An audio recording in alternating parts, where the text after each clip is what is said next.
नमस्कार. आज आपण या ठिकाणी प्रकरण 14 पाठाचं नाव आहे कवितेची ओळख. या पाठाच्या लेखिका आहेत शारदा दराडे.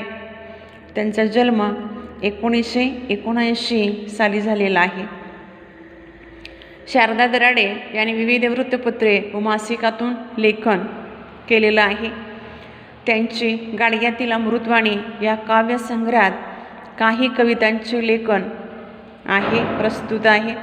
सदर पाठ्यपुस्तकासाठी महाराष्ट्रातील शिक्षकांकडून मागवण्यात आलेल्या एकांकिकातून प्रस्तुत एकांकिकेची निवड करण्यात आली आहे. लेखिका जिल्हा परिषद प्राथमिक शाळा पिंपळगाव या ठिकाणी त्या कार्यरत आहेत. चिलमखा केंद्र मेहुणा तालुका देऊळगाव राजा जिल्हा बुलढाणा येथे प्राथमिक शिक्षिका म्हणून त्या कार्यरत आहेत.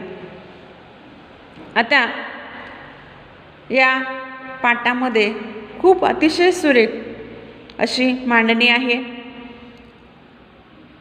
पाठातील मुलगा सुधीर याला एक प्रकल्प दिलेला असतो शाळेत बाईंनी, आणि तो प्रकल्प तयार करण्यासाठी घरातील सर्वजण त्याला कशा पद्धतीनं सहकार्य करतात ते या पाठामध्ये अतिशय सुरेख पद्धतीनं या पाठाची मांडणी केलेली आहे. तर पहा, प्रकल्प म्हणजे काय, कारण हा आपला अनुभव आहे. इयत्ता 3री-4थी पासून आपण प्रकल्प लिहित आहोत. तर प्रकल्प म्हणजे काय, यापूर्वी शाळेत दिलेल्या प्रकल्पापैकी तुम्हाला कोणता प्रकल्प सर्वात जास्त करायला आवडला आणि का, ते आपल्या वहीमध्ये कारण लिहायचं आहे. प्रकल्प पूर्ण करताना तुम्ही अनुभवलेला अविस्मरणीय अनुभव थोडक्यात सांगा. प्रकल्प पूर्ण करत असताना तो प्रकल्प करण्यासाठी तुम्हाला कुठला अनुभव आला, तो अनुभव आपल्या वहीमध्ये 2 ओळीत लिहायचा आहे. जर अनुभव आला असेल तर नसेल आला तर मग काय, ठीक आहे. चला आपण पाठाला सुरुवात करूया. पाठातील पात्र म्हणजे कुटुंबातले सर्वजण आहेत. आई, बाबा, आजी, आजोबा आणि ताई. सुधीर. बघूया, आपण पाठाला सुरुवात करूया. सुधीरला शाळेत काव्य प्रतिभा या विषयावर आधारित एक प्रकल्प शिक्षिका देतात. सुधीरचा हा प्रकल्प पूर्ण करण्यासाठी त्याच्या घरातील सर्वजण कवितेतून संभाषण करतात, म्हणजे बोलत असतात. लेखिकेने या काव्यरूपी संभाषणातील गंमत जम्मत प्रस्तुत एकांकिकेतून मांडली आहे. प्रकल्प लिहिण्याच्या अगोदर या कुटुंबातील एक पात्र सुधीर याला जो अनुभव आला आहे त्यानं प्रत्यक्ष लिहिलेला आहे. तर अशा पद्धतीचा अनुभव तुम्हाला आला आहे का हो? त्या पद्धतीनं प्रकल्प लिहिण्यासाठी तुम्ही स्वतः प्रयत्न केला आहे का, हे आपण पहिल्यांदा वहीमध्ये लिहायचं आहे. बघा, आपण पाठाला सुरुवात करतोय. शाळा सुटते आणि शाळा सुटल्यानंतर सुधीर घरी येतो सरळ, पण तो कुणाशीच बोलत नाही, विचारात गुंतलेला असतो. त्याचा आजचा मूड काही वेगळाच असतो आणि त्याचा मूड बघितल्यानंतर त्याच्या आजोबा त्याला म्हणतात, अरे सुधीर, केव्हा आलास? आजचा प्रवेश असा शांत कसा? नेहमी शाळेतून आल्यानंतर दंगा घालणारा हा सुधीर शाळेतून आल्याबरोबर अचानकच गप्प बसला आहे, आणि तो सुद्धा विचारात, म्हणजे शाळेमध्ये काहीतरी घडलं असणार आहे. अशा पद्धतीची एक जंत्री आजोबांच्या मनामध्ये होती आणि त्यांनी लगेच सुधीरला प्रश्न केला होता. सुधीर आजोबांना म्हणतो, आजोबा, काव्य प्रतिभा वाढवा म्हणजे काय हो? सुधीरनं आजोबांना प्रश्न केला. आजोबा, काव्य प्रतिभा वाढवा असं बाईंनी सांगितलेलं आहे. तर काव्य प्रतिभा म्हणजे काय? तर कवितेची निर्मिती करण्याची शक्ती म्हणजे काव्य प्रतिभा. आजोबा विचारतात पहिल्यांदा, कोणी रे तुला सांगितलं हे तुला कोणी सांगितलं? सुधीर म्हणतो, आज शाळेत बाईंनी आम्हाला काव्य प्रतिभा वाढवण्यासाठी तुम्ही केलेले प्रयत्न हा प्रकल्प दिलाय. मला तर ताणच आलाय. बाईंनी काय सांगितलंय? काव्य प्रतिभा वाढवा आणि काव्य प्रतिभा वाढवण्यासाठी तुम्ही कोणते प्रयत्न केले यावरतीच प्रकल्प दिलाय. आणि हा विषय नवीन आहे आणि त्यामुळं मला खूप कसं आले, टेन्शन आलेलं आहे, प्रेशर आलेलं आहे. ताण म्हणजे टेन्शन, प्रेशर. तर आजोबा आणि आजी सुधीरचंही बोलणं ऐकतात. आजी म्हणते, आपल्या नातवाच्या मनातील विचाराचा गुंता ऐकल्यानंतर म्हणते, अरे फार सोपं आहे ते. कविता करण्याची, समजून घेण्याची आपलं आकलन शक्ती वाढवणं, काव्य निर्मिती करण्याची शक्ती जी आहे ती फक्त वाढवायची, ती समजून घ्यायची आणि तिची आकलन शक्ती ती कशी निर्माण होते, कशी तयार होते एवढं समजण्याची, एवढी समज आपल्या डोक्यामध्ये फक्त वाढवायची आहे. त्यासाठी तू काही प्रयत्न करायचे नाहीस. त्यासाठी तुला फार काही जास्त प्रयत्न करायचे नाही आहेत, तर काही प्रयत्न तुला करावे लागणार आहेत, पण जास्त करायचे नाही, हेच सांगितलं आहे बाईने. म्हणजे फार मोठं विचारामध्ये, फार डोक्यात विचाराचा गुंता येईल एवढं काही ताण नाही आहे. फक्त आपल्याला त्याच्यासाठी काय प्रयत्न करायचे आहेत एवढंच, जास्त काही ताण घ्यायचा नाही आहे त्या ठिकाणी. सुधीर म्हणतो त्यावर, पण आजी मी हे कसं काय करू? तर लगेच पहा, घरातले आजी आजोबा यांची आपल्याला किती मोलाची मदत असते पहा, त्यांचं किती मोलाचं सहकार्य आपल्याला मिळत असतं, हेच या पाठ्यपुस्तकातून सांगितलेलं आहे. तर आजोबा म्हणतात, अरे सुधीर तू काही काळजी करू नकोस, त्यासाठी आपण सगळे मिळून प्रयत्न करू, म्हणजे तुझी काव्य प्रतिभा म्हणजे काव्य निर्माण करण्याची शक्ती पण तुझी वाढेल आणि कविता करणं, कवितेचं आकलन होणं म्हणजे काय हेही तुला समजेल. एवढं ऐकल्यानंतर सुधीरला किती छान वाटलं असेल हो. आजी लगेच म्हणते, तुम्ही हो काय प्रयत्न करणार? आजी लगेच म्हणते आपल्या मिस्टरांना, नवऱ्याला आजी म्हणते, तुम्ही काय हो प्रयत्न करणार? आजोबा म्हणतात, आपण आजपासून सर्वांनी कवितेतून संभाषण करायचं म्हणजे बोलायचं एकमेकांशी. तो हा सुधीर कागदावर उतरून येईल म्हणजे त्याला कविताही समजेल आणि त्याचा प्रकल्प पण पूर्ण होईल. आजपासून आपण सगळ्यांनी कवितेतून बोलायचं आहे आणि आपण बोललेलं जी काही वाक्य आहेत ती वाक्य हा सुधीर कागदावर उतरून घेईल आणि उतरण्याबरोबर त्याला कविता समजेल पण, तिचं आकलन पण होईल आणि त्याचा प्रकल्पसुद्धा पूर्ण होईल. लगेच आई म्हणते, सुधीर हातपाय धु आणि दूध घे.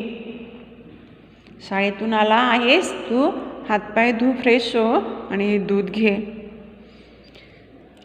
सुधीर म्हणतो, आजी मी कागद आणि वही घेतो, आत्ताच आपण सुरुवात करू. सुधीर पण उत्साही आहे, शाळेतून आलाय, तो कारण सांगत नाही मी दमलोय, मी थकलोय वगैरे काही नाही सांगत. नाहीतर आपल्याला फार कंटाळा आलेला असतो शाळेतून, हो की नाही? आपण वेगवेगळी कारणं सांगत असतो, मला खूप कंटाळा आलाय, मला खूप थकवा आलाय असं सांगतो. प्रत्येकाची कारणं वेगवेगळी असतात, प्रत्येकजण वेगळ्या पद्धतीनं सांगत असतं. आणि पालकांना, आईवडिलांना ते खरंच वाटतं. बघा, आजी म्हणते, घरामध्ये लावते सांजवात. आजीनं कवितेतून बोलायला, संभाषण करायला सुरुवात पण केलेली आहे. आजी म्हणते, घरामध्ये लावते सांजवात, भाजी करते आता कांद्याची पात. शेवटी यमक आजीनं जुळवलेलं आहे. आजी काय म्हणते, घरामध्ये लावते आता सांजवात, भाजी करते आता कांद्याची पात. सांजवात म्हणजे संध्याकाळी लावला जाणारा दिवा, त्याला सांजवात असं म्हणतात. आजोबा आता काय म्हणतात पहा. आजोबा म्हणतात, आता म्हाताऱ्याचा वाढतो वाद, नको भाजी करू तू कांद्याची पात. आता वय झालेलं आहे, त्यामुळं म्हाताऱ्याचा वाद वाढतोय आणि त्यामुळं या कांद्याची जी पात आहे ती वात वाढवण्यासाठी मदत करत असते, त्यामुळं ती भाजी तू करू नकोस असं आजोबा म्हणतात. आता म्हाताऱ्याचा वाढतो वाद, नको भाजी करू तू कांद्याची पात. आजी म्हणते, कधीतरी कशाला म्हणतील का हो. आजी काय म्हणते, कधीतरी कशाला म्हणतील का हो. मी सांगितलेल्या भाजीला नेहमीच देतात खो. किती छान आहे मग जुळवले सगळ्यांनी घरात. आजी म्हणते, मी जरा जरी कुठली तरी भाजी करायचं म्हटलं तर हे कधीच हो म्हणत नाहीत आणि उलट ती काय करते, ती भाजी आजी कशी करणार नाही, ती भाजी कशी करण्याची टाळली जाईल हे आजोबा नेहमी पाहत असतात. त्यामुळं सगळेच खो देतात आजीच्या भाजीला, ती टाळली जाते करण्याची. सुधीर आपल्या आजीला काही नाराज करत नाही आहे. सुधीर काय म्हणतो, ए माझी सुपर आजी, तुला आवडेल ती कर भाजी. सुधीर आपल्या आजीला सुपर आजी म्हणतोय. सुपर म्हणजे सगळ्यात एक्सपर्ट असलेली, स्वयंपाक करण्यामध्ये एक्सपर्ट असलेली आजी, आपली सुगृहिणी असलेली आपली आजीला म्हणतोय, ए माझी सुपर आजी, तुला आवडेल ती कर भाजी. आजोबा म्हणतात, तू बनव भाजी छान छान चवळी. ए सुधीर, आण रे इकडे दातांची कवळी. आजोबांनी लगी पुढचं सांगून टाकलं, तू बनव आज भाजी, चवळीची भाजी करव आणि ती चवळी चावण्यासाठी सुधीर माझ्या दातांची कवळी आता इकडे आण. कारण आता वय झाल्यामुळं चवळी काही चावत नाहीये, त्यामुळं दातांची कवळी लावावी लागते. चवळी आणि कवळी हे मग जुळलेले पहा. त्यानंतर आजी म्हणते, बरं बाई, तुमची इच्छा हाच ध्यास, भाजी बनवते चवळीची खास. आजी काय म्हणते, आता घरातले जे आपले पती आहेत किंवा इतर जे कुटुंबातले सदस्य आहेत त्यांना जे आवडतं तेच घरातल्या बायकांचा स्वयंपाक करताना ध्यास असतो. का त्या स्वतःच्या आवडती भाजी करतात का नाही, इतरांना काय हवं नको ते बघून त्या पद्धतीनं त्या भाजी करत असतात. म्हणून आजी म्हणते, बरं बाई, तुमची इच्छा हाच माझा ध्यास, तुमची जी इच्छा आहे ती काही मी डावलत नाही, तुमच्या इच्छेप्रमाणेच मी भाजी करते. आणि ती भाजी करण्यामागे हीच ह्या सगळ्या बायकांची एक खासियत असते. सगळेजण खो खो हसतात. बाबांची रात्रपाळी असते. बाबा म्हणतात, ते पण आता बघा काव्यातून बोलतात, अगं आई, पटकन खायला दे ना गं काही, मला ऑफिसला जाण्याची घाई, नाहीतर बॉस करू देणार नाही सही. सगळेजण काव्यातून बोलतात पहा. म्हणजे सुधीरला किती चांगली मदत होते. कवितेवरची काव्य प्रतिभा वाढवण्यासाठीची जो काय प्रकल्प दिलेला आहे तो प्रकल्प तयार करताना कोणत्या पद्धतीच्या या ठिकाणी अडचणी आल्या किंवा काय अनुभव आले त्या अनुभवावरच प्रकल्प लिहायचा आहे. आणि ते वातावरण सुधीरला घरातलं पोषक आहे. बाबा म्हणतात, अगं आई, पटकन खायला दे ना गं काही, मला ऑफिसला जाण्याची घाई, नाहीतर बॉस करू देणार नाही सही. बाबा बरोबर आवरून आलेत, आई मला काहीतरी खायला दे. म्हणजे पूर्वी लहान असताना जसे करत होते तसेच आलेत आतासुद्धा. आणि मला पटकन ऑफिसला जायचं आहे, वेळ झाला तर बॉस काय करणार आहे, सही करू देणार नाही. सुधीर म्हणतो, कसली घाई कसली सही, आजीनं दिलं चपाती दही. सुधीर काय म्हणतो लगेच, कसली घाई आणि कसली सही, आजीनं दिली चपाती आणि दही बाबांना खायला. लगेच आई म्हणते, काय बाई कवितेची कमाल, बोलतात नि हसतात तोंडावर धरून रुमाल. आई काय म्हणते, बाई बाई बाई यांनी काय लावलंय सगळं कवितेचं संभाषण, सकाळपासून जे ते बघतोय कवितेतूनच बोलतायत आणि सगळे सण कवितेतून बोलतात, तोंडावरती रुमाल धरून खो खो असतात. आजी म्हणते, आता सोड रे घराचा पाश, ऑफिसात जाता सावकाश. घराचा पाश, या घराच्या बंधनातून मुक्त हो आणि आता ऑफिसला तू सावकाश जा. घरातली काही काळजी करू नकोस, असा त्याचा भावार्थ सांगण्याचा अर्थ. बाबा ऑफिसला जातात, आजी फिरायला निघतात. आजोबा म्हणतात, मला द्या काठीनी चप्पल, कोटाचं जोडून द्या तुटलेलं बक्कल. मी तर जरा आजोबा म्हणतात फिरायला जातो, पण फिरायला जाण्या अगोदर मला कोट आणून द्या आणि त्या कोटाचं तुटलेलं जे बटन आहे ते बटन व्यवस्थित लावून द्या. आजी म्हणते, तुम्हाला तर समजतच नाही, तोडून ठेवता काही ना काही. आजी काय म्हणते, तुम्हाला तर समजतच नाही, नेहमी काहीतरी तोडून ठेवता. आई म्हणते, आई तुम्ही बाबावर चिडू नका, रागाचा तुम्ही सोडा हे का. सगळ्यांनी यमक लावलेलं आहे.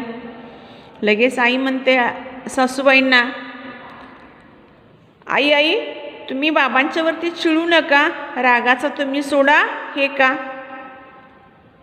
आजी म्हणते, म्हणे रागाचा सोडा हे का, कामाचा कमी घेतला एकटीनं ठेका.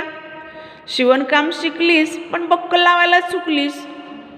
आजी आपल्या सूनबाईला म्हणते, म्हणे राग सोडा म्हणते, पण मी एकटीनं काम करण्याचा काही ठेका घेतलाय का. तू तर शिवणकाम शिकलीस म्हणजे सुधीरच्याई, पण बटन लावायला चुकली म्हणून आजी तिच्यावरती थोडी रागावली. परत आई म्हणते आजीला, चिडत्या का हो माझ्यावर, माया करावी सर्वांवर. सासूबाईंना म्हणते सुधीरच्याई, माझ्यावर का चिडत्या हो, सगळ्यांवरती अशी माया करावी. राहिलेला भाग आपण पुढच्या भागात पाहूया. ठीक आहे, धन्यवाद.